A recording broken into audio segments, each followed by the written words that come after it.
টোরি canyon বিপর্যয় থেকে supreme কোর্টের জয়, এক অকুতোভয় বাঙালি বিজ্ঞানীর অসাধ্য সাধনের গল্প। একটি জীবিত প্রাণীর কি পেটেন্ট হতে পারে? মার্কিন সুপ্রিম কোর্টে 8 বছর ধরে চলা এক ঐতিহাসিক লড়াইয়ের নায়ক ছিলেন এই বাঙালি। তার জয়ই খুলে দিয়েছিল আধুনিক বায়োটেকনোলজির দুনিয়া। গল্পটা শুরু হয়েছিল 1967 সালের এক ভয়াবহ বিপর্যয় দিয়ে। সাগরের নীল জল যখন টোরি ক্যানিয়নের কালো তেলে বিষাক্ত হয়ে উঠেছিল, যখন হাজার হাজার সামুদ্রিক পাখির মৃত্যুতে স্তব্ধ হয়ে গেছিল কর্নিশ উপকূল, তখন সারা বিশ্ব খুঁজছিল এক সমাধান। আর সেই সমাধানের চাবিকাঠি লুকিয়েছিল এক বাঙালি বিজ্ঞানীর অদম্য জেদ আর মেধার মধ্যে, যিনি প্রকৃতির নিয়মকে চ্যালেঞ্জ জানিয়ে ল্যাবরেটরিতে তৈরি করেছিলেন এক সুপার ব্যাগ। আইনি লড়াই লড়ে ছিনিয়ে এনেছিলেন বিশ্বের প্রথম লিডিং অর্গানিজমের পেটেন্ট, যাকে আজ বিশ্ব চেনে প্রফেসর সিডোমোনাস নামে। আজকের পর্বে আমরা জানব সেই কিংবদন্তি বাঙালি বিজ্ঞানী ডক্টর আনন্দমোহন চক্রবর্তীর জীবনের সেই রোমাঞ্চকর কাহিনী, যিনি কেবল সমুদ্রের তেলই পরিষ্কার করেননি, বরং আধুনিক জেনেটিক ইঞ্জিনিয়ারিং এবং ক্যান্সার চিকিৎসার মোড় ঘুরিয়ে দিয়েছিলেন। আমি সুমি, আপনাদের স্বাগত জানাই ইতিহাস লোক উইথ সুমিতে। চলুন ফিরে যাই ইতিহাসের সেই পাতায়, যেখানে এক বাঙালির হাত ধরে সৃষ্টি হয়েছিল নতুন এক বিজ্ঞানের। পোকা আবিষ্কার। কাহিনীর শুরু 19শে ফেব্রুয়ারি 1967। কুয়েতের আল আহমেদি তেল শোধনাগার থেকে এক বিশাল তেলবাহী জাহাজ অশোধিত তেল নিয়ে রওনা হলো অয়েলস অভিমুখে। সেই আমলে ওটাই ছিল বিশ্বের সবচেয়ে বড় সুপার ট্যাঙ্কার টোরি ক্যানিয়ন। তার গর্ভে সেদিন প্রায় 1,18,000 তেল। ঠিক 1 মাস পর 18ই মার্চ সকাল 9:30 নাগাদ পর্যটকদের প্রিয় কর্নিশ উপকূল ধরে এগোনোর সময় ঘটল এক ভয়াবহ দুর্ঘটনা। আটলান্টিক সমুদ্রের তলায় থাকা ডুবো পাহাড়ের সাথে ধাক্কা লেগে ফেঁসে গেল টোরি ক্যানিয়নের তলদেশ। 18টি ট্যাঙ্কের মধ্যে 14টি ট্যাঙ্ক ফুটো হয়ে গল গল করে বেরিয়ে আসতে লাগলো তেল। কয়েক দিনের মধ্যে প্রায় 60,000 লিটার তেল ছড়িয়ে পড়ল কর্নিশ উপকূলে। সমুদ্রের প্রায় 1000 বর্গ কিলোমিটার এলাকা জুড়ে ছড়িয়ে পড়ল 10 ইঞ্চি পুরো তেলের স্তর। ব্রিটেন তো বটেই, প্রমাদ করল সারা দুনিয়া এত বড় তেল বিপর্যয় আগে কখনো দেখেননি। জলে ভাসমান তেল নষ্ট করতে তখন বিজ্ঞানীদের হাতে ছিল একটাই প্রযুক্তি, ডিটারজেন্ট ব্যবহার। নৌসেনা বাহিনীকে কাজে লাগিয়ে প্রায় 10,000 টন ডিটারজেন্ট ছড়ানো হলো সমুদ্রের ভাসমান তেলের উপর। কিন্তু তাতেও কি সব তেল নষ্ট করা যায়? নিরুপায় ব্রিটিশ প্রশাসন ট্যাঙ্কারের অবশিষ্ট তেল পুড়িয়ে শেষ করার জন্য বিমান বাহিনীর সাহায্যে টোরি ক্যানিয়নের ওপর শক্তিশালী বোমা নিক্ষেপ করল। ভয়ানক বিস্ফোরণ হলেও আগুন বেশিক্ষণ স্থায়ী হলো না সমুদ্রের জোরালো ঢেউয়ের জন্য। ফলে ধ্বংস হওয়া ট্যাঙ্ক থেকে আরও তেল বেরিয়ে এলো। 190 কিলোমিটার কর্নিশ উপকূল মারাত্মকভাবে ক্ষতিগ্রস্ত হলো। 1 সপ্তাহের মধ্যে প্রায় 15,000 সামুদ্রিক পাখি মারা গেল। সংখ্যাটা পরে প্রায় 40,000-এর পৌঁছায়। ভীষণভাবে ক্ষতিগ্রস্ত হয় বিস্তীর্ণ অঞ্চলের বাস্তুতন্ত্র। এমন বিপর্যয় তো ঘটতে পারে আবারও। তখন কি হবে? বিশ্বের তাবড় তাবড় শিল্প সংস্থাগুলো এই বিপদ থেকে উদ্ধারের পথ খুঁজতে বিজ্ঞানীদের দ্বারস্থ হলেন। ওই সময় বিজ্ঞানীদের কাছে কয়েকটি ব্যাকটেরিয়ার কথা জানা ছিল, যেগুলি তেলের হাইড্রোকার্বনকে ভক্ষণ করতে সক্ষম। এদের তৈলখাদক বা সোজা বাংলাতে তেলখোর ব্যাকটেরিয়া বলে। তবে এককভাবে একটি ব্যাকটেরিয়ার ক্ষমতা অনেক কম। আবার তেলখোর ব্যাকটেরিয়ার বিভিন্ন স্ট্রেন একসাথে থাকলে তারা পরস্পর প্রতিযোগিতা করে তেল ভক্ষণের হার আরও কমিয়ে দেয়। তরুণ এক বাঙালি বিজ্ঞানী সেই সময় ওই ব্যাকটেরিয়াগুলির অন্যতম সিডোমোনাস পুডিরা নিয়ে গবেষণা করে কলকাতা বিশ্ববিদ্যালয় থেকে ডক্টরেট ডিগ্রি পেয়েছিলেন। সিডোমোনাস পুডিরা হলো মাটিতে বাসকারী একরকম ব্যাকটেরিয়া যা মাটির জৈব বস্তুকে ভেঙে সুগার ও অ্যামাইনো অ্যাসিডে পরিণত করে। তাঁর এই গবেষণাপত্র আন্তর্জাতিক খ্যাতিসম্পন্ন বিজ্ঞানী ডক্টর আরউইন গুনসালারের নজরে আসলে তিনি ওই তরুণ গবেষকটিকে চিঠি লিখলেন তাঁর ল্যাবরেটরিতে কাজ করার জন্য।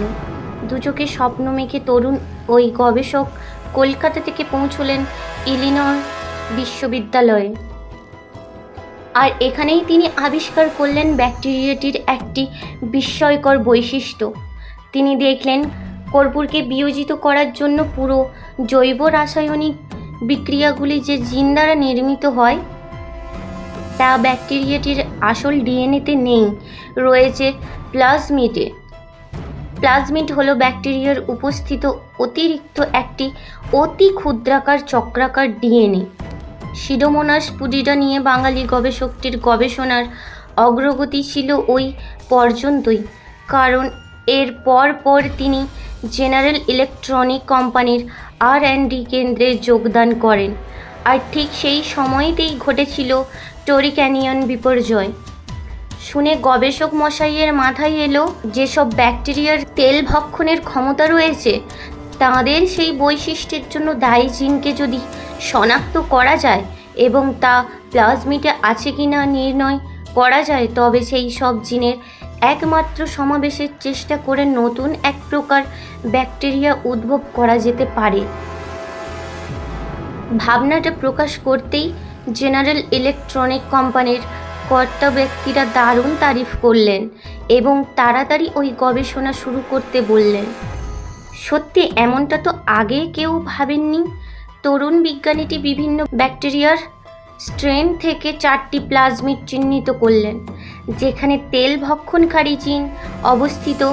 ট্রায়াল অ্যান্ড পদ্ধতিতে তিনি প্লাজমিডগুলোর কম্বিনেশন করার চেষ্টা চালিয়ে যেতে লাগলেন। শেষে 2টি প্লাজমিডকে তার বেশ মনে ধরল। এবার অতি বেগুনি রশ্মি প্রয়োগ করে তিনি 2 প্রকার প্লাজমিড একসাথে জুড়ে দিয়ে সিডোমোনাস পুটিটা ব্যাকটেরিয়ার মধ্যে তা প্রবেশ করালেন এবং দেখতে লাগলেন ওই জোড়া প্লাজমিডের তেল ভক্ষণকারী 2টি জিন একসাথে সক্রিয় হয় কিনা। অবাক কাণ্ড, 2টি জিনই সক্রিয় হলো। দেখা গেল সংযোজিত প্লাজমিড সমন্বিত সিডোমোনাস পুটিটা তেল ভক্ষণে অনেক বেশি পটু হয়ে উঠেছে। 2টি জিন পৃথকভাবে তেল বিয়োজনে যতটা কার্যকর, দেখা গেল সংযোজিত অবস্থায় তারা দ্বিগুণের বেশি কার্যকর। তিনি তো এটাই চেয়েছিলেন। সময়টা 1971 সাল। সৃষ্টি হলো ইতিহাস। বিশ্বে এই প্রথম ল্যাবরেটরিতে তৈরি করা সম্ভব হলো জিনের কেরামতিতে এক নতুন ব্যাকটেরিয়া। আর সেই সাথে স্বর্ণাক্ষরে লেখা হয়ে গেল সেই তরুণ বাঙালি বিজ্ঞানীর নাম, ডক্টর আনন্দমোহন চক্রবর্তী, বিদেশের মাটিতে আল নামে পরিচিত। তিনি এই সৃষ্টি করা ব্যাকটেরিয়ার নাম দিলেন মাল্টিপ্লাজমিড হাইড্রোকার্বন ডিগ্রেডিং সিডোমোনাস। সমুদ্রে তেল ছড়িয়ে পড়লে সিডোমোনাস পুটিটার ওই তৈরি করা স্ট্রেন তেলের 2/3 হাইড্রোকার্বন বিয়োজিত করতে সক্ষম। সারা বিশ্বে আজ তেল শুষে নিতে ব্যবহার করা হয় তাঁর আবিষ্কৃত এই প্রযুক্তি। তবে কাহিনীর এখানেই শেষ নয়, বরং শুরু। ডক্টর চক্রবর্তী এবার ওই ব্যাকটেরিয়ার পেটেন্টের জন্য আবেদন করলেন। 1972 সালের 7ই জুন উনি মার্কিন যুক্তরাষ্ট্রের পেটেন্ট অফিসে আবেদনপত্র জমা দেন। সেটাই ছিল বিশ্বে প্রথম কোনো জিন পরিবর্তিত জীবের পেটেন্টের জন্য আবেদন, জেনেটিক্যালি মডিফাইড অর্গানিজম বা GMO। কিছুদিন পর পেটেন্ট অফিস থেকে চিঠি এলো, আবেদন খারিজ। কারণ হিসেবে বলা হলো জীবিত কোনো বস্তুর পেটেন্ট দেওয়ার আইন নেই। কথাটা মিথ্যেও নয়, কিন্তু সেক্ষেত্রে তো প্রাকৃতিক জীবের কথাই ধরা হয়েছে। যে জীব প্রকৃতিতে নেই, কৃত্রিমভাবে তৈরি করা হয়েছে, তার ক্ষেত্রে কেন পেটেন্ট হবে না? তৎকালীন মার্কিন পেটেন্ট ও trademark commissioner Sidney Diamond patent না মঞ্জুর করার জেদে অটল রইলেন। বাধ্য হয়ে doctor Chakraborty US court of custom and patent অ্যাপিলসে আবেদন করলেন। রায় এলো ডক্টর চক্রবর্তীর পক্ষে। ঐতিহাসিক এই রায়ে বলা হলো, the fact that microorganisms are alive is without legal significance for purpose of patent law. Patent আইনের উদ্দেশ্যে অণুজীব যে জীবন্ত, এই তথ্যের কোনো আইনগত তাৎপর্য নেই। কিন্তু পেটেন্ট কমিশনার এই রায় মানলেন না। তিনি সুপ্রিম কোর্টে মামলা করলেন। এই মামলাও স্থান পেল ইতিহাসের পাতায় ডায়মন্ড ভার্সেস চক্রবর্তী মামলা হিসেবে। 8 বছর ধরে চলেছিল সেই মামলা। অবশেষে 1980 সালের 16ই জুন 9 জন বিচারপতির বেঞ্চ ঘোষণা করল আরও এক ঐতিহাসিক রায়। সংখ্যাগরিষ্ঠ বিচারপতির সম্মতির ভিত্তিতে জিএমও জেনেটিক মডিফাইড অর্গানিজমের ওপর পেটেন্ট দেওয়ার নির্দেশ দেয় শীর্ষ আদালত। এই লড়াইয়ে ডক্টর আনন্দমোহন কেবল জয়ী হলেন না, সারা বিশ্বে জিএমও এর ওপর পেটেন্টের পথ খুলে গেল। আন্তর্জাতিকভাবে বিরাট পরিচিতি লাভ করলেন ডক্টর আনন্দমোহন চক্রবর্তী। বিজ্ঞানী মহলে তার নতুন নামকরণ হলো প্রফেসর সিডোমোনাস। আফসোসের কথা, এই খ্যাতিমান বিজ্ঞানীকে আমরা সেভাবে চিনলামই না। বীরভূম জেলার সাঁইথিয়ায় এক মধ্যবিত্ত বাঙালি পরিবারে আনন্দমোহনের জন্ম হয়। 1938 সালের 4 এপ্রিল সাঁইথিয়া হাই স্কুল ও বেলুর রামকৃষ্ণ মিশন বিদ্যামন্দির থেকে তিনি স্কুলের পাঠ শেষ করে স্নাতক স্তরে পড়ার জন্য কলকাতায় সেন্ট জেভিয়ার্স কলেজে ভর্তি হন। তারপর কলকাতা বিশ্ববিদ্যালয় থেকে বায়োকেমিস্ট্রিতে স্নাতকোত্তর ও পিএইচডি করেন। বাঙালিরা খুব বেশি না চিনলেও বিশেষ বিজ্ঞানী মহলে যুগান্তকারী আবিষ্কার জেনেটিক ক্রসলিঙ্কের জন্য আনন্দমোহন ওরফে আল চক্রবর্তী এক সমীহ জাগানো নাম। আধুনিক ক্যান্সার চিকিৎসার ক্ষেত্রেও রয়েছে তার অবদান। তার আবিষ্কার থেকে জানা যায় ব্যাকটেরিয়ার মধ্যে রয়েছে আজরিন নামে এক বিশেষ প্রোটিন, আর এই প্রোটিন মানব দেহে ক্যান্সার ছড়িয়ে দেওয়া রুখে দিতে পারে। এই আবিষ্কার থেকে পথ খুলে যায় ক্যান্সার চিকিৎসার অন্যতম মাধ্যম কেমোথেরাপি। 2007 সালে ভারত সরকার তাকে পদ্মশ্রী সম্মানে ভূষিত করে। 2020 সালের 10 জুলাই প্রবাসী এই বাঙালি বিজ্ঞানী ঘুমের মধ্যে চলে গেলেন না ফেরার দেশে। প্রকৃতিকে বাঁচাতে প্রকৃতিরই নিয়ম বদলে দিয়েছিলেন তিনি।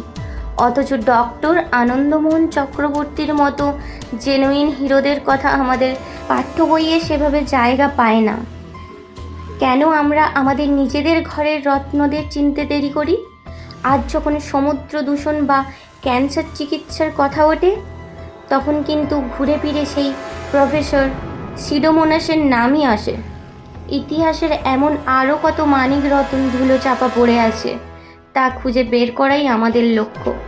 ভিডিওটি ভালো লাগলে লাইক করুন, বন্ধুদের সঙ্গে শেয়ার করুন। এমন আরও অজানা ইতিহাস জানতে সাবস্ক্রাইব করুন আমার চ্যানেল ইতিহাস লোক উইথ